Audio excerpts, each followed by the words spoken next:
I knew it. You're good. Welcome, everyone. Today we're really, really excited. Lacey and I have my good friend Rita Ann Jana on today. Rita and I met when she hopped in my car in 2013 at the Indy Stephanie Payne shootout, and Mhm. it was love. We have since kind of like we've been everywhere together, Rita. We've been to New York in the winter, then we went to Iceland, then we went to Aruba, back at New York when I was shooting clients there. I mean, we've been everywhere together, girl. I know, I'm really lucky. I'm just grateful that I've got to know you all these years. I can't believe we're coming up on 11 years since that day that you just hopped in my car and I got to know you really well. And today we're going to talk about how you moved to a very saturated market Yes. and you were able to thrive and you were also able to relocate your business. But like that's a few minutes down the road for everyone. Mhm. Want while we're talking to you, guys, hit us with your questions. If you're catching this on the replay, tag us. We'll answer your questions. But I know a lot of you are very excited to have Rita Ann on today because I know I am. And let's just let Lacey take the floor because I know everything about you. To ask the right questions. So I'm going to let inquiring minds, Lacey Carroll, take the floor for this. Hi, Rita. I'm so excited to have you here. So this is our first time like officially meeting, even though we Yes. follow each other on Instagram and everything. So I just want to know, for those of us that are just getting to know you, what was your photography journey? Just where did you start and where do you feel like you are now? Absolutely. Well, first off, I just want to say thank you for having me to Vickie and Lacey. I am really honored to be here. It was a wonderful treat to be invited.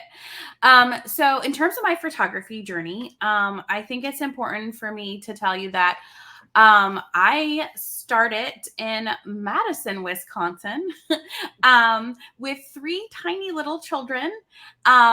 So if I can start a business with three small children, you can do it too. And the thing that drew me to it is my career was not mobile. And with my husband's job, he is military. We moved quite often. So my job was not very conducive to moving. And I realized that I needed to change careers. My whole life, photography had always just sort of been kind of right there in the forefront. My granny always had these ginormous wall portraits, and every year we had our family photos taken and all of our matching outfits.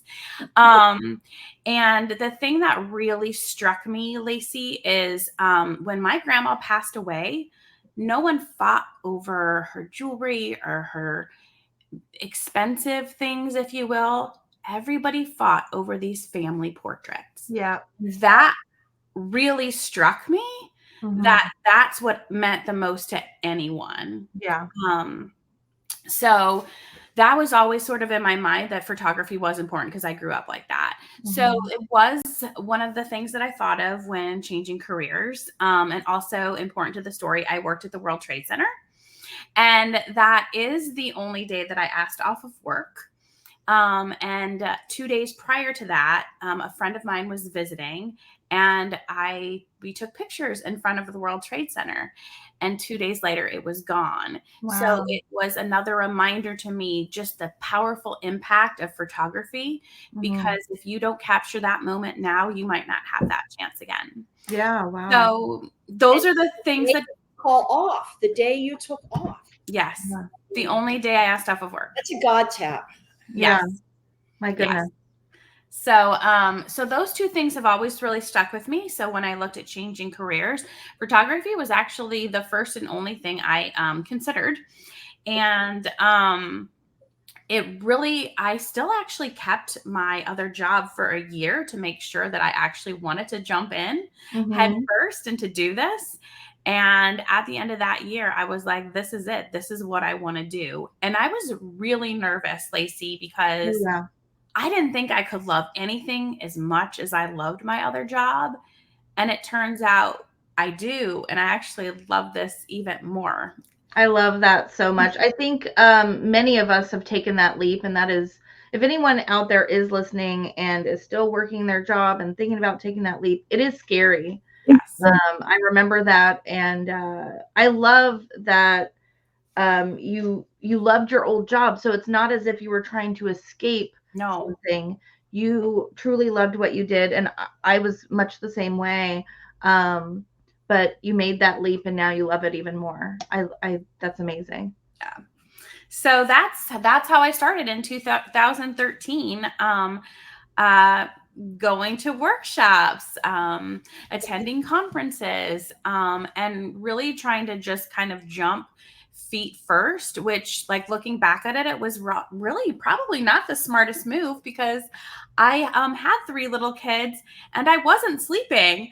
But I loved it so much, I couldn't get enough of it. And I think that's the biggest thing that I would love to get across to people, is the joy that it truly brings me to photograph people, and the joy that it brings me to see a mom who is terrified to get in front of a camera and she likes her photos, and the senior who is terrified that no one's taken a professional portrait of her before. She's only had selfies. And to feel so good about herself when she sees those pictures. And also very impactful to me personally, as a mom of 2 boys and a girl, is to see senior guys who are like, oh, this isn't important to me, I don't need senior photos. And they are probably the ones who are the most reluctant by far to get photos. Yeah. And they're the ones who are thrilled when they see them, because they don't take selfies. They don't actually have a good picture of themselves, and now they have a picture to use for college applications or LinkedIn or social media, and they're proud. And Yeah. those are the reasons why I love my job. I love that. That's such a good philosophy. And I know, so you still work with families. You also, outside of teens and seniors, you also work with cadets. I do. Because of your husband's job, you have, you're always adjacent to a military base. So I love that you have a diverse portfolio. And is that something you did intentionally, or did you just love shooting with families, or you like to do it all year round? So I started off strictly doing families. Okay. And I thought that I would probably never veer from that, because it brought me so much joy to see how happy mom was when she got those photos. And my business really did sort of morph on its own. It was not intentional. I started adding seniors because, obviously, as my families got older, their children became seniors. So that just sort of morphed. And then, to be 100% honest with you, when I moved, my very last move, which I love it here, it happened. There was truly just an opening in the market, Lacey, here. And I just took it. And I still photograph families, but they tend to be more families of the seniors I photograph. And I still do fly back to New York to photograph my families there. I love that. So you mentioned moving.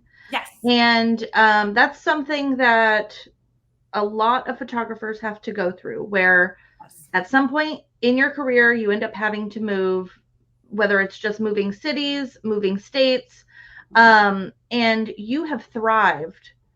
Thank you. Since moving. And that is a tough thing to do. So do you have any tips, anything? And also, as a reminder for those watching, we have quite a few watching. Please put some questions in the comments for Rita.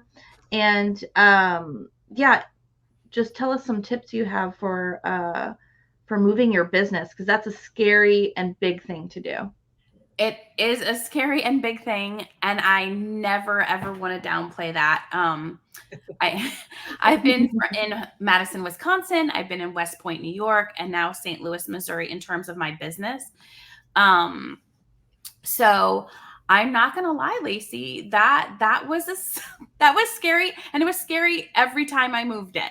But I do feel like there are 10 things that I personally have put together that I think have been incredibly helpful for moving a business. And those 10 things are the exact same 10 things that I would tell you for thriving in a saturated market, because I have been in everything from a small area to live in to a large area to live in. My very first tip, hands down, is volunteering at my children's school.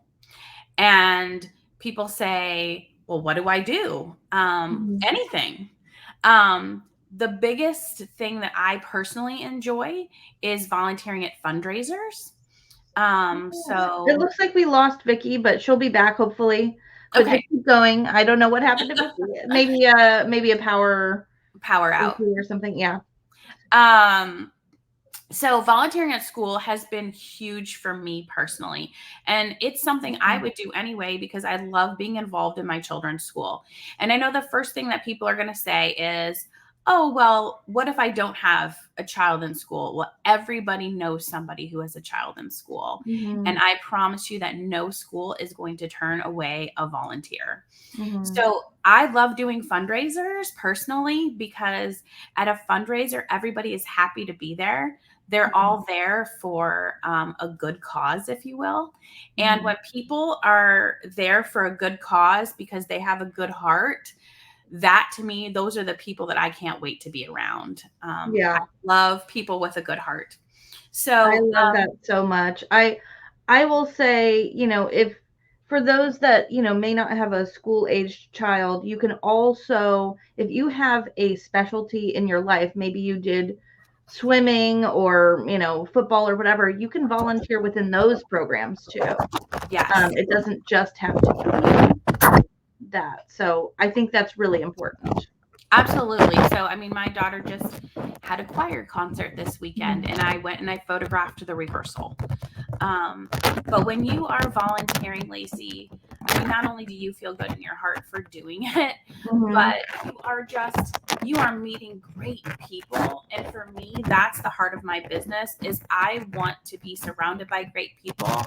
I feel like I work my best when I am around good people. And I do feel like I have struck the jackpot with my clients. I have such kind and wonderful clients. So if I could tell you one thing, pick one event every year that you choose to volunteer and photograph at your children's school, at your friend's kids' school, at your grandkids' school, your neighbor's kids' school. But it has definitely it has put me in the position to meet wonderful people. There she is. Yay! Oh, I love that. Yeah, no, that's what happened to you? I had to take this call. I've only been playing phone tag with this person for 3 weeks, and I knew if I was taking it would be for 3 weeks. Otherwise, I would never have left. I'm so sorry, Rita. No, you're good. You're good. So that's my first tip, Lacey. My second tip, and I know people are going to laugh at me, but my second tip is holiday/Christmas/New Year's cards. I love getting mail. And I think because so few people get mail anymore, that when we get it, it's really exciting. And so that is something I've done from the very start of my business. I sent Christmas/holiday/New Year's cards to my clients. And it's such an easy thing. And I'll tell you where I got the idea. When my husband and I got engaged, the jeweler that he bought my ring from sent us a Christmas card. And I was like, wow, that's really thoughtful. And then they sent us a Christmas card the next year and the next year and the next year and the next year. And my husband and I have been married for almost 20 years. And the jeweler is still sending us Christmas cards. That's amazing. Right? And so that really struck me, because guess who the first person that comes to my head is when anybody asks about buying any type of jewelry? The jeweler who doesn't even live in the same state with me anymore, Lacey. Yeah. And that's the amazing. First person I think of. And so I think just having that check-in with people to be like, hey, I'm thinking of you. And I'm not trying to sell you anything. Like, I'm genuinely thinking of you at the holidays. I'm wishing you a great holiday season, a great new year. And I think reminding people that you're not just here to sell, you're actually care about them is really important. And a New Year's card, a holiday card, it's such an easy way to do it. It really is. You can have a complete list of all of your past clients, Yeah. and it's, we can go through Miller's, WHCC, all of those. They print all of the envelopes for you. I do that, and it's nice and easy. I love it. Yes, and you just automate it, right? So if you have the addresses of your clients in a spreadsheet, in your Word document spreadsheet, whatever's easiest for you, you just add your new clients to it. So I'm not handwriting any of these. So I want to be very clear, because I know sometimes that scares people. But it's on a label. I print it out, and I just drop it in the mail. Yeah, I definitely think like taking that care and that time outside of just doing our regular business, it really does make a difference. I would say, something that people overlook a lot is just taking that time for past clients, because you never know who they're going to recommend to you, whether or not they have a younger sibling, all of those things. So definitely, that's a great tip. So what is your next one?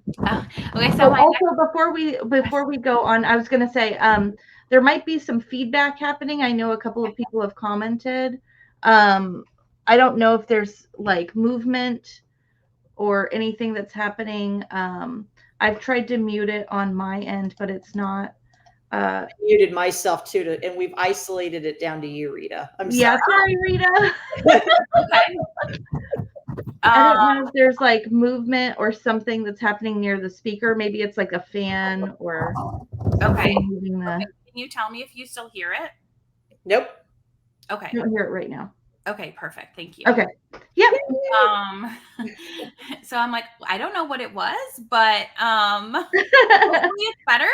Our private chat was on fire over here. Lacey and I were trying to we were trying to figure it out. We're like, is it me? Nope, I'm muted. Nope, is it me? No. Okay. I don't know what it is, but tell me if you hear it again. Okay, we will. Okay. So my third tip is as simple as posting on graduation day. I want my seniors to know that I am excited for them. I am proud of them, and I have followed their journey. Their journey does not end for me when I deliver their album and their prints. I want them to know I am continuously their cheerleader. I love that. So posting on graduation day is huge for me. So I actually text them and I'll ask them when their graduation date is. And I wait until the spring, so that way I know for sure they have it. And if for some reason I don't hear back from them, I usually do, but if for some reason I wouldn't hear back, oh, and by the way, I'm texting their parents. I'm not texting my seniors. So I want to be very clear on that. I do not believe, personally for me, in texting seniors unless their parent is on the text as well. So I am always texting with the parents. So if for some reason the parent does not respond to me, I just go on and look it up online to see when their graduation date is. But they're usually very touched and very shocked that I remembered their graduation day. And they love it.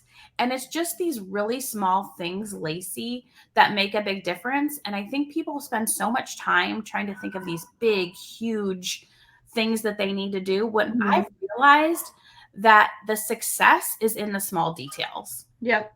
Birthdays, graduation, those are great things to have, especially if you have a senior team. For those listening, it's really important to acknowledge your team on their birthday. But graduation day is great. Do you typically have a little slideshow? Do you do it in your stories? So all I do, literally, this is so easy. I post on Facebook for mom, because the reality for me personally is that the moms are the ones who are booking me. So I post on Facebook for mom, and then on Instagram, I post in a story. I don't post it on my actual Instagram, but in a story. So those are the two ways that I go about posting for graduation day. And A lot of people, as I'm sure you know, they have graduations on the same day. Like different schools have graduation on the same day. That's okay. It's okay to make several posts that day, because I promise you that mom is not going to pay attention to any other posts on her child's graduation day except for their own. So obviously I'm tagging mom on that as well. I love that. Okay, so what is your next tip? I think we're 3 or 4 in. I can't. Yes, I'm heading on to number 4. Okay, we're on number 4. So number 4 is hands down outsource. And I say this so confidently because I was adamantly against outsourcing. And I mean really adamantly against outsourcing.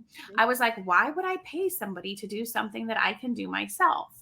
But I realized that it was much more important for me to be out there, like meeting my clients, being where my clients are, supporting my clients. And I don't get to do that if I'm sitting behind a computer editing. Yep. So I started outsourcing my color correction. I do all the rest on, my own, but I outsource all my color correction. I cannot tell you what a game changer that has been for me, for my business, also for my family. But instead of sitting in front of my computer, I now have time to make those graduation day posts. I now have time to go to an event. If my senior or her family invites me to an event, I have time to go. So recently I had a senior mom ask me if I would go to her daughter's mock trial event. I was like, absolutely, because I have time for that. I had a senior who their parents asked me, hey, any chance that you could come and see their show? Absolutely. I'd love to, because I have the time now, because I'm not sitting in front of my computer doing all this little color correction business that anyone could do. So it's not something that has my personal touch on it. My personal touch is in the after part. Color correction, anyone can do. I could not agree more. I also was adamantly on the no outsourcing train. You can ask Vickie. Like I was like, I need to do it all. No one's as good as me. Ridiculous. No, and Lacey, just to piggyback off of that, I've been outsourcing since 2015, my editing. Yeah. And I outsource everything down to my bookkeeping, everything. But my editing, there are so many great editors in this group. I want to give a huge shout out. I know, Rita, you use Robuco as well. I do. We love Ty Fisher. I use Ty for all kinds of things that I just don't want to do myself, like glass glare, head swapping, whatever. And it's back in under a day. It's a couple of bucks. I don't want to mess with it. I know that Sarah Welch also does an amazing job editing. Her name has come up several times, and I know people who have used her. The girl that I initially started with, Lauren, has a few openings. So if you're even considering outsourcing and you would like some information, hit up one of the 3 of us, because we've all done it. Yeah. And there's ways to outsource, not just editing. Something that I had a really hard time outsourcing, but decided ultimately this was best for me, because I think when we look at ourselves, our business, what does success mean to me? And success means to me is running my business, but still having a personal life. Yes. And when I wasn't outsourcing anything, I had 0 personal life, because I was working more than 40 hours a week for sure. And so I have an office manager, and she takes care of all of my scheduling and most of my correspondence now. I'm always CC'd, so I will, do all of that. But almost everything's automated. It's just that initial workflow is all her now. And occasionally I will jump in and speak to clients and everything. But that's really helpful. And she does all my blogging. I will write maybe 2 or 3 sentences about a shoot, and she goes from there, and talks about the places we were in. So I think it's really important to look at what you may not enjoy about your business, what's your least favorite things, and look at how you can outsource that. That's really important. And Absolutely. sometimes, Lacey, it's not even about what you don't like. It's like what you said, you just need to have a little bit of a personal life. Yes, that's also true. That's also true. I went about it of what is my least favorite things and went from there. That's why it took so long Yeah. for me to, because I love editing. I genuinely love it. Like when I sit down and I'm ready to edit, it is my favorite thing. I know that's weird, but shooting and editing are like right here for me. So it took a long time, but I for like the harder stuff, I use an editor, and then I use a Voto. I've been converted to a Voto with the stray hairs and all of that. It's great. Nice. And you were skeptical at first. I'm a skeptic. To get you to go use a Voto. Yes, I really do enjoy it. The teeth whitening, the eye brightening, you just boom, boom, boom. It's really easy. And you can batch, and it's lovely. Yeah. That's awesome. We're all afraid of change at the end of the day, but how is change going to actually change our lives? Let's look at it that way. It's going to allow us freedom. And Rita, your kids are at the age where I started realizing, ooh, I need to start letting go of a lot of things. And I think that for me actually was what the biggest game changer was when I moved. So when I moved from New York to St. Louis, I said, I need to get a little bit of sleep. And I also said, I really sat down and looked at my business, and I was like, look at how much time I'm putting in and how much I am making. And it really hit me hard. Like I've always been a person who will not miss my children's activities. That's how I've always been. I feel like it's such a gift for me to have these 3 children, and I don't want to miss that time with them because it's just going fast. And this year, obviously, of course, it's a huge hit to my heart because I have a senior myself. But when I moved here, I was like, I want to be involved in all of their schools, and now they're in 3 separate schools. So that was the game changer for me. I had kids in 3 separate schools. Oh yeah. How do I make it happen that I can be at all these different things? And I had to change my business, and changing my business meant changing my collections. It meant raising my prices. It meant outsourcing. And those are hard things, as both of you know. But I was like, I cannot miss my high schoolers activity or choir concert or soccer game to leave and make $500. That's not worth it to me. Yeah. Because that's a priceless moment. And so I had to say, okay, what is it really worth for me to run this business and still be able to be at my kids' things? And I did. I put a bottom number on what I have to make, hands down, no matter what, in order to take that time away from just being at home with my children and my husband and my family. Yeah. I call that a pick up my camera fee. Yes. I love that. Yeah, that's great. And I had to set a bottom dollar for that. And I had never really done that before. And I was like, here it is. And that was a game changer for me. I like how you phrased that, Vickie. This is what I say it when I get ready to leave the house. Like my kids will hear me say on the phone, oh, I'm sorry, I'm booked for that date, because they want to lowball me. They want me to be cheaper. And oh, I'm sorry, I'm booked. Yes. Yep. Because I'm not picking up my camera. No. Less than my number. Like Yes. And you become, the more you do it, the easier it becomes to actually say. And I think that's what scares people, is the first time to say it. It feels like, oh, inside. And the more you say it, the easier it becomes. I don't think twice now when I say that. Right. The value, you have this intrinsic value of this time that you can't get back. You cannot save this time.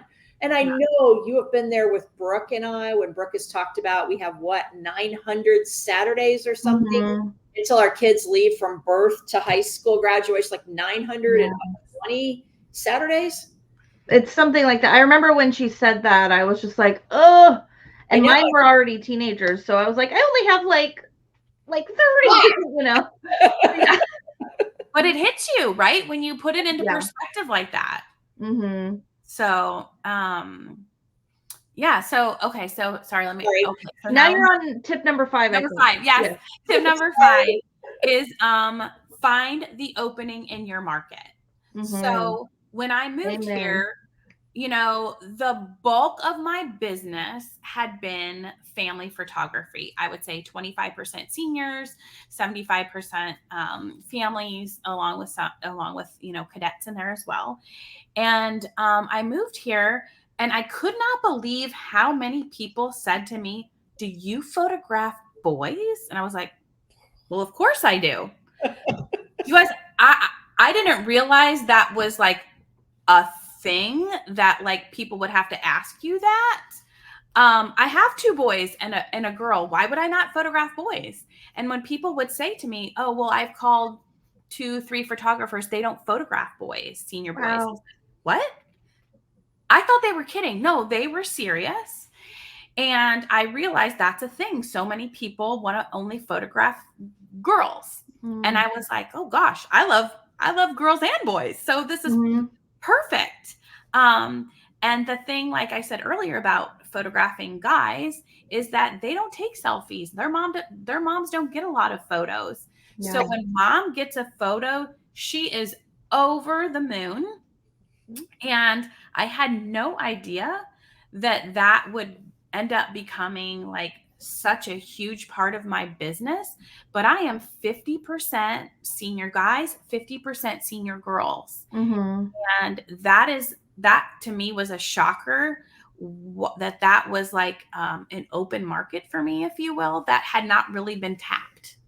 And I have to say, if you're leaving boys on the table, some of my biggest sales Absolutely. are boys, because those boy moms want as many photos as they can while they can, because they know they aren't going to take them on their own. So, That's right. yeah.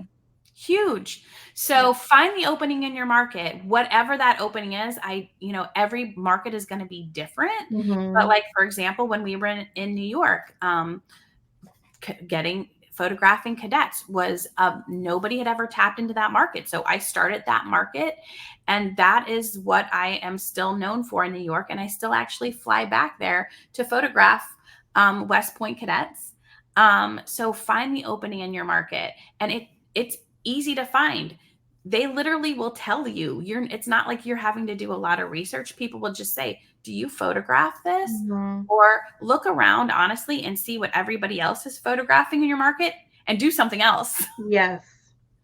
So, Find your niche. Even if yes, let's say you're in a market that is saturated with seniors, find something within that niche that you can stand out in. Whether absolutely. it is, specializing in dance photography within the senior market, or, doing, more fashion shoots like I do within the senior market, or Yes. sports, whatever it is. Yeah, you're very smart for doing that. I did something very similar, because I was when I started and moved towards seniors, I was like, whoa, I'm with some heavy hitters. What Yeah. can I do to stand out? So that's something that people need to look at when they are looking at entering the market, or even if you're seeing yourself stagnated in the market that you're in, to change it up a little bit. I love that. That's a great tip. Absolutely. And I just want to reiterate what you just said, Lacey. I am surrounded by incredible senior photographers Mm-hmm. here. So what you said about finding the niche in that is so perfect. Yeah. Find that way to stand out and really separate yourself, because ultimately you're all going to be pulling from the same pool, but their clients are not your clients. Because if Yeah. you separate yourself in one way or another, let's say someone is specializing in sports photography, don't hit that as hard, and find something else that you enjoy within the senior market, and find those clients, because they will come. Yes, they will. And it only takes one, and they tell their friends. Mm-hmm. I'm really big in the theater crowd. A lot of my clients are theater kids. I love it, because they are just, tap dancing their way into the studio, and I'm tap dancing right with them. And that's my scene, you know what I mean? So, I love doing that, and that is the bulk of my clientele. I do have sports kids, I do have dance kids. I have a ton of dance kids, but theater kids are like my bread and butter. So, You just have to find who your niche will be and really cater to them. So that's great. So number 6, we just did 5, number 6. Yes. So number 6 is keeping your current clients. That has been huge for me personally, because the majority of my clients, they have another child coming up who's also going to be a senior. Everybody always needs a family photo, even when they're done with their senior photos. And everybody always knows somebody who needs senior photos. So keeping your current clients is huge. So I did write down a couple of statistics that I do actually want to read for you, because I want to show you like how when you see the numbers don't lie. And the numbers really hit me. So I want to just read these to you really quickly. When people have, some of these I actually know. So when people have a good experience, statistically speaking, they tell 3 people. Mm-hmm. When people have a poor experience, they tell 9 to 15. That is ginormous. Yes. So to me, I am one of those people who I will go above and beyond to keep a client happy. Because what's important to a client might not be what's important to me, but that doesn't matter. What matters is what's important to them. And so if that means I have to go above and beyond and to keep them happy, I want to do that, because I don't want them telling 9 to 15 people that I didn't do one small little thing that I could have easily fixed. I want them to say, Rita Ann went out and did this for me. Rita Ann made my senior feel like this. And them telling 3 people is huge for me. So in terms of actual statistics, which I am going to read this for you, and this is by Forbes. So this is a very legitimate statistics. 96% of unhappy clients will never tell you. That is a big number. 92% of people have faith in recommendations from their friends. Yeah. And people will pay 17% more to purchase from a company and to do business with a small business that has a reputation for great customer service. Mm-hmm. So when you look at those numbers, it really makes you stop and think that 90% of people won't tell you if they aren't happy. Yeah. So you have to go and above and beyond to make sure they are happy, because they aren't going to tell you. Mm-hmm. And I'm one of those people, when I don't like something, I will not go out of, like, someone sends me the wrong thing at a restaurant, I eat it unless it's something I'm allergic to. I'm just like, oh, that's fine. That's who I am. And I'm sure there's a ton of people out there like that. So I think that is great insight. Yeah, you really have to think about your client experience and how that makes you stand out as a photographer in a very saturated market. And I will say, I don't think there's one market in the United States that isn't saturated at this point. Everyone's a photographer. I agree with you. And so that being said, if you want to stand out beyond finding that niche, you have to have a good client experience that stands out as well. Yes. And I'm surprised with how many people will call me, Lacey, and they'll be like, you were referred by, and because I always ask, did someone refer you to me? Mm-hmm. And I will be surprised with so many of them who will call and tell me they were referred by a client of mine who I haven't seen in years. And that client is still referring me, even though I haven't photographed them in years. And that always obviously makes me feel good. Yeah, that's great. I just had a client referral that I was like, oh my gosh, I forgot about, I haven't seen them since like 2013 or 2014. And I was just like, oh my gosh, that's so great. So you just never know who you make an impact. Never know.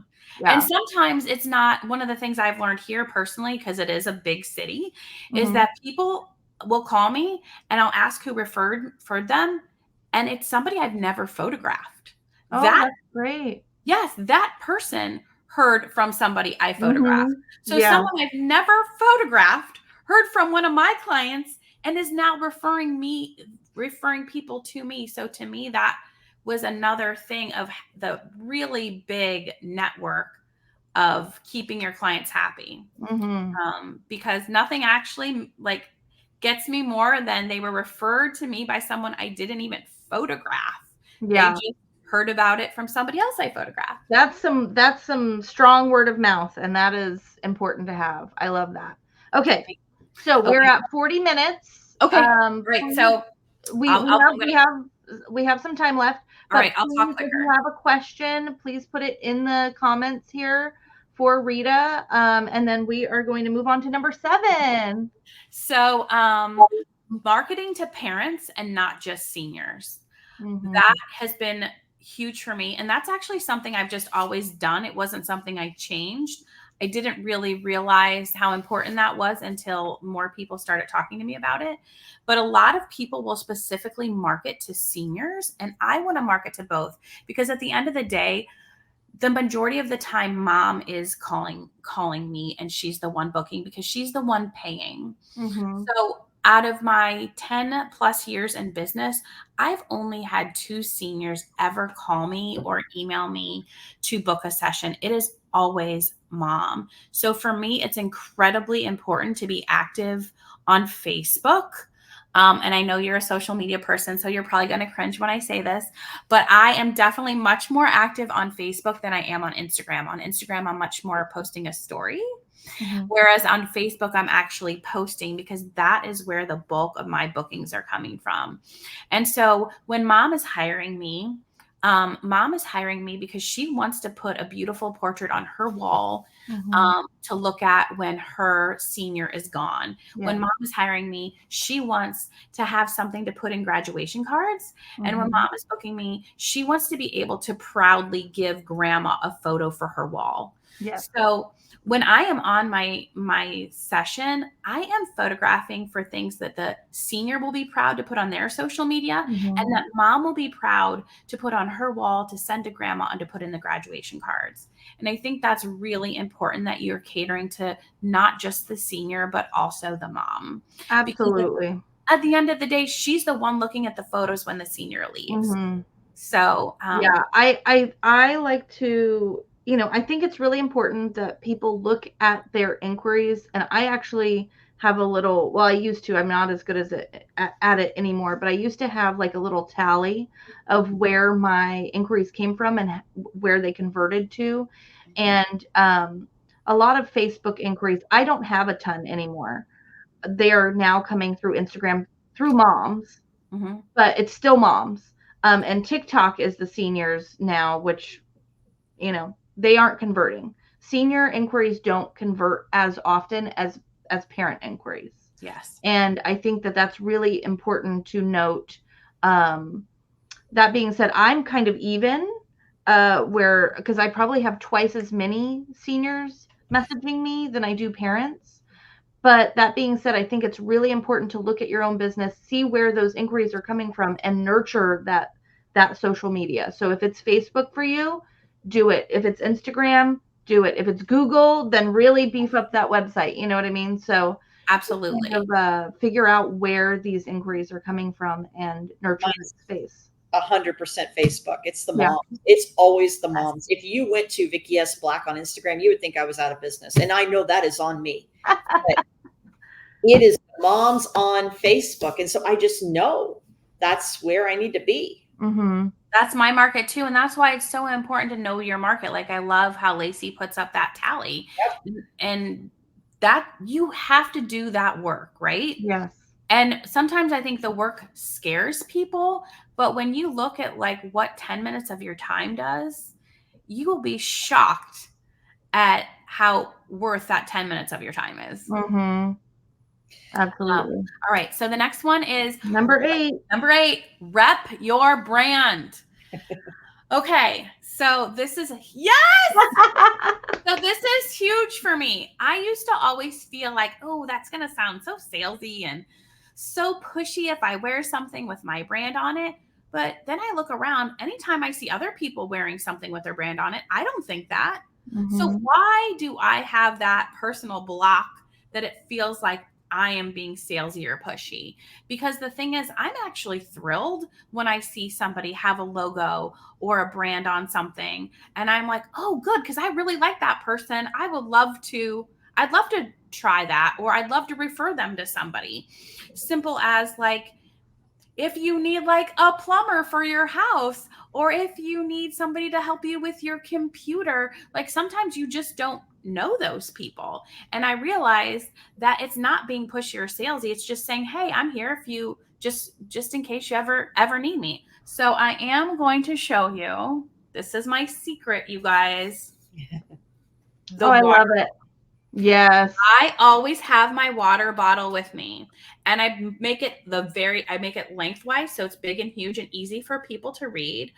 I cannot tell you how many people see my water bottle at my children's events. I play tennis. They'll see it at my tennis match. When I'm just bouncing around town, and they'll be like, "Oh, you're a photographer?" "Yes, I am." And they'll ask me a question. "Oh, well, my son just had his senior banners taken. Do you do senior photos?" Or, "Oh, my daughter just got married. Do you do family photos?" It's from a water bottle. Yep. So I have to tell you, Brian at Photo Flash Drive is amazing, because this man is always coming out with new stuff. Yes. I can get my t-shirts from Photo Flash Drive now. I got myself a hoodie from Photo Flash Drive. My USBs have also my logo on them. And I am shocked at how I don't have to say anything. I'm not salesy. It sells itself, because people ask me questions. And to be honest, even if they don't need a photographer, now they know what I do, right? So Yep. it's just a great conversation starter. And so maybe they'll know somebody else who needs a photographer, and they'll think of me. And so my brand is purple, which I think is really, really important, because I've repped my brand so much that people will randomly drop off purple things at my house, you guys. I love that. Like, I will receive Facebook messages, and they'll be like, "Rita Ann, we saw this purple thing and thought of you. Do you want us to get it for you? We're here." Or people will literally, Lacey and Vickie, they'll literally drop it off on my porch or in my mailbox. There'll be a purple scarf. There'll be purple chapstick. There'll be I've gotten purple flowers. You name it, people will just drop it off at my house. And I love that. When they see purple, they think of me. That is so cute. I love that. I was going to say, I also back the water bottle. I have water bottles with my logo, and every single client or senior client and teen client that comes through gets a water bottle, and I have a batch of stickers, and they can also do that as well. They just can't cover my logo. That's the one thing, but they can decorate it, and I use it for content too. So those water bottles, they're using them everywhere. They're the best. Lacey's colors are awesome. and they have like they have so many different kinds, right? So you can get the skinny tumbler, you can get the regular water bottle, you name it, they've got it. So yeah, and I also get mine from Photo Flash Drive. So yes, and Brian they have great, so easy to work with. Mm-hmm. They have great options for water bottles and other things. But yeah, that's something. Every single client gets a t-shirt from me and a water bottle, and it does help. It helps a lot. I'm actually designing new t-shirts now, because I'm running low on the current ones, and now I need to make different ones. So yeah. All right. So number 9. Yes, number 9. This seems really simple to me, but apparently it's not. Attending photography conferences and workshops. And I mean in person. I love online stuff, and I will also take part in those. But the idea, because I know that not everybody can fly, not everybody has the financial ability to attend things in person. So if you can't, please do the online ones. But I make it a point to attend one photography workshop in person a year. And to me, that is a business expense, right? That is something that I should be doing, not just for myself, but honestly, so that I can serve my clients better. And you would never go to a doctor or a hairstylist or somebody else who didn't keep up with their craft, right? Mm-hmm. So if we would expect that out of the people that we pay for services, we should be doing the same thing. And Absolutely. photography conferences aren't just good for information. You get so much bang for your buck out of a photography conference because you are meeting other people in your same boat. I have met my biggest cheerleaders and my closest friends from attending photography conferences. Mhm. And if you go to a photography conference and just meet one person every time that you go, the kind of network you'll have is unbelievable. And I say this because one of the first photography conferences that I was at, I met my friend Wendy, and she is still my cheerleader to this day. And I'm shouting her out because I know that Vickie knows her as well. Wendy And is awesome. yes, and she has stood by my side, being my supporter from the very start. Aww. I could not run my business without my photography friends. Yes. Because when you have a question, if you don't know it, I guarantee you one of them knows the answer. And if they don't know the answer, they know somebody who knows the answer. Yes. And I think there's sort of like this fear of competition. And I am not saying that doesn't exist, because it absolutely does, which is why I think it's even more important for you to meet people at photography conferences, because they're outside of your market. Mm-hmm. So it is so easy to trade information with somebody who lives in another state because they are not your direct competition. I could not agree with this more. You started around the same time as me, like within a year, and you going to those conferences, that was a mistake I made. I did not go to conferences my first like 4 or 5 years in business. I went to like a few local things, but I wish I would have come to a senior style guide much sooner than I did. Like a push, anything for senior style guide, like anything. So I cannot recommend that more. And this is a lonely business. We are doing everything on our own, and it can be very isolative, and that isn't good for your mental health either. So just having those friends to bounce ideas off of, or just vent sometimes, is so important. Yeah. Well, and I also, Lacey, you and I, we always do things differently a little bit.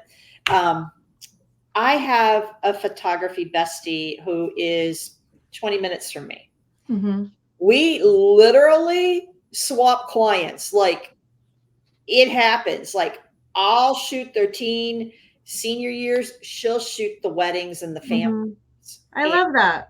And, it just works. And sometimes, I'll get one of her seniors, and sometimes she'll get one of mine as they've grown up through the lens. But there's no hard feelings, because I know that client's taken care of. They maybe want something. We're totally different. She hates social media. She hates conferences. She hates any type of gathering with other photographers. I don't know how I got so lucky that she even wants to hang out with me. It tells me she hates what I do. But, we have that connection. Don't be afraid of someone local either. I mean, I get the market, but sometimes that can also help, just to go to lunch. Oh yeah. I've definitely realized I've swapped clients with 2 or 3 people that are really good friends of mine, and we're still good friends. It's like, oh, well, that's okay. That happens. And it's actually, when I first got my studio, I actually shared it with 4 other photographers. And this is when I was doing weddings and stuff. We did swap clients a few times, and it is what it is. It happens. And we're all still pretty good friends. So it's hard though. It is. You can get burned, if you're with someone close by. It can happen, but hopefully it doesn't. And I always tell people, you don't know if you don't try. Yes. But I definitely, the first like few years, I felt very isolated in my business, and I wish I would have gone to more conferences like Push, and just met more people in the industry. So I do want to reiterate what you said, because I am actually incredibly fortunate that here I have met great photographers. My friend Kim, when I wanted to try out senior banners, she jumped right in and helped me with no hesitation. And my friend Annette, I needed a headshot. She was like, I'll do it for you. So I love that. Yes. sometimes it takes you a little bit longer to find your people in your own market, but when you do, hold on to them because they will be your biggest cheerleaders. Yes, Yeah. absolutely. And the headshot swap, you can't that is invaluable. Honestly, I need new headshots soon. I know I'm the type of person, Vickie gets annoyed with me, but I always have God, stop it. I do not, you know I that. change my hair too much to not to have the same one. I have different hair every like 6 months, so I get a new headshot. Why not? I'm always like, which headshot do I use? I swear, if I type Lacey in my computer right now, I probably have, and I'm not exaggerating, 6 different headshots. Well, it just depends on the day. That's the thing. And sometimes I get it wrong. It's just like, well, can you actually use the other one? I'm sorry. I'm no longer blonde. Okay, I haven't been blonde for over a year and a half. Okay, I'm sorry. We digress. That's the problem. You're Lacey good. and I, we get going. Mm-hmm. Rita, number 10. My number 10. Yay. All right, my final tip is be the expert. Our clients are our number one priority. It is up to us to guide them. It is up to us to do our research ahead of time. Yeah. They hired us because they trust us. There's a million photographers that they could have hired. Let's be real. Yes. They chose us for a reason, and it is Mhm. our expertise. So that means guiding them, right? So guiding them with the style guide. Not a single senior steps in front of my camera that I haven't seen everything they're going to wear on their day. So 2 weeks prior to their session, I'm looking at their clothes. That means they're either FaceTiming me or they're sending me pictures. I have them text me or from the dressing room when they're shopping for clothes. Mm-hmm. It is so important for us to handhold them and make their job easy, because when they step in front of my camera, I want them to know I have them taken care of. Yeah. I don't want them to be worried or stressed. And that starts at the very beginning by guiding them. So let's be real. Some of the clothes that I love myself, it doesn't always photograph well. So it is my job to guide them and be like, hey, I know that's your favorite outfit, but what else do you have in your closet? Because that's a great outfit, but I don't know that it's going to photograph the best. Mm-hmm. Same thing with the location they choose. I want my seniors to choose their own locations. But it is also my job to guide them and be like, when they're like, well, I'm really not sure. I'm like, okay, let's brainstorm. Like, let's think about the places that are important to you. And if they pick a place that is like blah, that's our job, is to tell them. We don't say, okay, you want to go there? No problem. We say, hey, how about we just go there for half of your session if that's a really important spot to you? Mm-hmm. And then we'll go somewhere else for the other half. But it's also my job that I have researched that location ahead of time. I've gone there. I know what it looks like. And I get it. There's a busy season. Maybe you don't have time to make an extra trip, but you definitely have time to get to your session ahead of time and scope it out so you know where the great places are there. Mm-hmm. I don't go into anything blindly because I feel like that is what they're paying me for, my expertise. And part of my expertise also means making them feel good. I'm talking to them at my session. I am never just standing there expecting that they know how to pose or that they know how to turn or that they know what angle is the best with this light. That's my job. And so I think part of being the expert is actually being photographed yourself, so you remember how scary it is to get in front of the camera. Yes, it's so vulnerable. It's a really, even kids that are outgoing, even kids that are used to, like I have kids that are like in the spotlight a lot. Being in front of the camera is different. Yes, it's completely different. And I actually have some things that I say that I'm known for in a session. And I will be at a session and sometimes my clients will see me and they'll say these phrases that I say. I love that. Or they'll do these fun noises that I do to make people laugh. And I love that people actually hold on to that and it still makes them smile when they see me. That's amazing. But that's our job, is to be the expert. And that means the whole experience. If we don't want them to go to a hobby photographer, we have to be the expert. We have to be the ones that guide them from the very start to the very end. And I am amazed at when you see this just really put together senior, and they're beautiful and they're so handsome, and they step in front of the camera and you realize they have the same fears and the same insecurities that everybody else does. Absolutely. So be the expert. And to me, that is the best thing that we can do for our clients. And sometimes that means researching things, right? So I have clients that play a sport that I don't know anything about. I go and I research that sport ahead of time. I love that.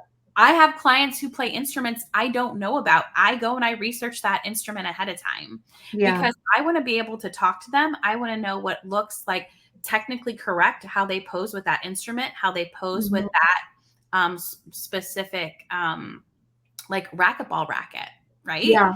I didn't know anything about racquetball. Now I do because I have clients who play racquetball. So well, I want people to think of, you feel safe when you're with an expert. Yeah. So I don't know, maybe if people don't like getting in front of the camera, if you think about it like going to a hairdresser, if you have a hairdresser that's unsure and they're like, well, we could do, you're automatically like sweating bullets and you're like, I don't want to be here. I'm going to get a bowl cut, what the heck's happening. But if you're with someone that has the confidence, that is guiding you through, that makes you feel safe, you're ultimately going to be more relaxed. And that is so important for being in front of the camera.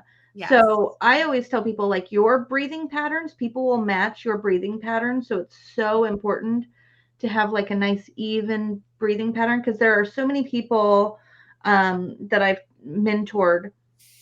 They get in front of a client and they're like, okay, so we're going to get, and I'm like, oh, no, because your client's going to start hyperventilating too, because you're hyperventilating. Yes. You just have to, okay, we've got, so it's so important to be that expert, to make people feel safe. I loved all 10 of your tips. Were so good. Oh, thank you. Awesome. Thank you. I'm just like, it's so hard because there's so much that I just want to share my love so much. Well, you're going to have other opportunities coming up where you're going to be. Yeah, that's the biggest thing that I want to tell photographers. Share your love. Let them see that you love it, that you want to be there, that you're excited to be there. I always tell people, I can't wait to photograph you. And I mean that. That is sincere for me. And I want to say this, because these 10 tips are amazing. I think everyone, hopefully you were writing them down, or you can rewatch and write them down. But you moved from New York to Missouri, raised your prices, and you've killed it. Thank you. Using these 10 tips, you have raised your prices, you're new in this market, and you're still getting booked. So I think people need to think about that, whether you're staying in your own market or moving, that if you follow these things, you will get bookings. It works. It absolutely works. Yeah. And it works quickly. So I want to make that part really clear. Like, I moved here in August of 2020, and in only a 2-year period of time, I was booked incredibly far out in advance. So, for example, by June, I'll use this as an example. So by June of 2024, I should be 100% booked for all of my class of 2025. I love that. And that is how I was. That is how I was after only being here for 2 years. So this isn't something that you're like, oh gosh, like this is going to take me 10 years to build this. No, I did it in 2 years. So if I can do it in 2 years with 3 very active children, I promise you that you can definitely do it. Yes. And it's like I said before, Lacey, it's the little details. It's not these big, ginormous things. It's the small details. And I do take a lot of pride in being booked far out in advance. And that word does get out there. People know they have to book me right away, or they're not going to have a spot. Yep. And I think another thing that because those of you that are watching are like, well, she moved to a new market. Of course, she could change her prices. I upped my prices by $1,000 to be on my teen team and had 100% rebookings. Everyone did not bat an eye. This was a couple of years ago, but no one batted an eye. I was like, it was my first year doing the teen team, and I was like, I did it at a entry level price, and then I was like, well, let's see, $1,000 more, and no one batted an eye. So it's not just if you're moving, you can do this. If you're staying in your own market, you just have to, like, all of the tips that you were saying, I was like, yep. Like, I could not agree more with all of those things. So thank you so much. Like, Rita Ann Jana, you're like the best. I love you. Yeah, I really, when you met her behind the scenes yep, here. yep. I say this so much, I know y'all are so sick of hearing me saying it. Quit letting fear drive your business. Yeah. Quit being in the back seat of your business. Yep. So, guys, we come on at least once a month. Join us, catch us on the replay. This will be on the podcast. It'll be on our YouTube. You can tag us here. Rita is incredible. I've been watching from the sidelines. So I was like, hey, will you go on? And she was like, you initially said no. I initially said, Vickie, there are so many famous people on your Industry Connect. How do I follow those people? You did. No. That's not how we work here. There's like famous and then us. It's not famous and us. Okay. It is everyone. Yeah. This is the industry. We're connecting everyone, and the tips that you gave are so incredible. I'm flabbergasted, to be honest. They're perfect. They were perfect. I'm over here like CEO next year. Make sure she gets an invite. Yes. Those were amazing. And also, speaking of CEO, Carissa, myself, and Vickie will be on March 1st. Yes, this Friday, March 1st at 1 p.m. Eastern. So stay tuned for that. We'll be talking about CEO Plus and some really fun things that we have going on there. And real quick, because I'm getting tons of messages about this, I know you all are seeing every hour whose class is dropping. That does not mean you've missed out. Okay. Yeah. Once you sign up for CEO, it's a reoccurring subscription, but you get it for the year, regardless if you cancel it right after you sign up or if you keep it recurring. So as long as you're a member, you can re-watch these classes over and over and over. There's 22 of them for $99, which is $4.50 a presentation. Where in the heck are you going to get education for that price? You're not. So, and most of the presentations, I know mine is about an hour. I would say most of them are about an hour. So that's 21 hours of education for $99 is insane. She was almost 2.5 hours. Well, then never mind. I had to keep culling down because I was like, mine's too long, right? Like I shouldn't be doing. So next time I'm just going to keep it at 2 hours. Because it's crazy. We do it once a year. It's one time a year. And when the doors close, 11:59 p.m. Eastern on March 5th for CEO, it's over. Okay. Yep. You have to go get the classes individually in the shop one by one. It's $79 a piece. So buy your ticket. Get grandfathered in at the $99 price because we've been doing it 4 years, and eventually that price is going to go up. I don't know when, but be grandfathered in. Yeah. Rita, you've got. I'm making it. I'm putting it out into the universe. You got an open invitation next year to CEO 2025. Yay. Thank you. It was truly like an honor to be here with the two of you today. Thank you for having me. Hey, no problem. Thank you. And everyone, be sure to catch us on the replay. Go to our YouTube channel, hit the subscribe button. That way you can watch all the Industry Connects. Lacey came to me before the year started last year, and she's like, let's do this. And I'm like, let's just see what the heck happens. Yeah. And we've had a lot of fun, and we're going to continue. So also, if you want to post below someone else you want to see on our Industry Connect, let us know, please. Because we can't be everywhere all the time. So if there's somebody like Rita that is just killing it and has really good information, send them our way. Yes, please. Thank you, Rita. Thank you so much. Again. Thank you.